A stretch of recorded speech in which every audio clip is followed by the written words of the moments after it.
सनातन हिंदू एकता पद यात्रा प्रारंभ हो रही है। यहीं बागेश्वर धाम से है। भगवान बालाजी महाराज की ऊर्जा को साथ लेकर के और हमारी संत परंपरा के बड़े अद्भुत संत पूज्यपाद रामानंदाचार्य पीठ पर ही जो विराजित हैं, पूज्यपाद जगद्गुरु रामानंदाचार्य रामभद्राचार्य जी महाराज, उनके द्वारा वह यात्रा यहाँ से प्रारंभ करवाई जाएगी। और वो स्वयं एक संकल्पित महापुरुष, अद्भुत महापुरुष। तो यात्रा प्रारंभ होगी और उस यात्रा के जो हमने चर्चा की कि यात्रा के लक्ष्य क्या है, वास्तव में वर्तमान की हमें लगता है कि सबसे बड़ी आवश्यकता है, सबसे बड़ी आवश्यकता। देखो, हम किसी को काटने की बात नहीं करते। हमने कभी भी किसी पर पहले आक्रमण की बात नहीं की कि हम जातियां अलग हो सकती हैं, और ये बात हम प्रायः बहुत से मंचों पर कहते हैं कि कई बार अलग अलग समाज के कई सम्मेलनों में जाने का योग रहता है।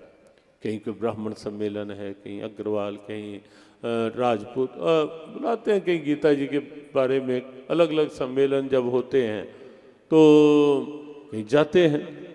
लेकिन एक बात हम हर जगह कहते हैं कि जाति का स्वाभिमान या जाति का संगठन बुरा नहीं है, लेकिन जातीय संगठन यदि मेरे देश और मेरे धर्म का दुर्बल पक्ष बन रहे हैं और मेरे देश और मेरे धर्म को कमजोर कर रहे हैं, बांट रहे हैं, फिर हमें सजग होना है और फिर हमें ये सोचना है कि जो इस यात्रा का उद्देश्य है, सनातन हिंदू एकता पद यात्रा, जो इसका उद्देश्य है कि हम एक बने, हम एक बने।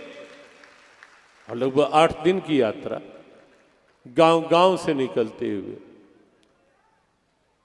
सभाएं, आह्वान, उद्घोष, समता, समरसता, सद्भावना के उद्घोष करती हुई यात्रा जब आगे बढ़ेगी तो हमें लगता है निश्चित ये यात्रा भारत के इस समय की आवश्यकता की पूर्ति में एक महत्वपूर्ण आधार सिद्ध होगी। ये यात्रा जो 2 दिन पश्चात प्रारंभ होने वाली, और ये बात यहाँ भी और टीवी चैनल के माध्यम से भी देश विदेश में सुन रहे सबके लिए ये बात खुले रूप में कही जा रही है कि ये यात्रा केवल 8 दिन केवल एक क्षेत्र के लिए नहीं है। इसका मैसेज, इसका संदेश जो है वो संदेश पूरे भारत के लिए, पूरे देश के लिए है, और साथ साथ विश्व भर में जहां भी सनातनी आस्था है, ये संदेश वहां सबके लिए है। हम एक बने। अस्तु। भगवद गीता भी इसी संदेश का दिव्य ग्रंथ है। इसी संदेश के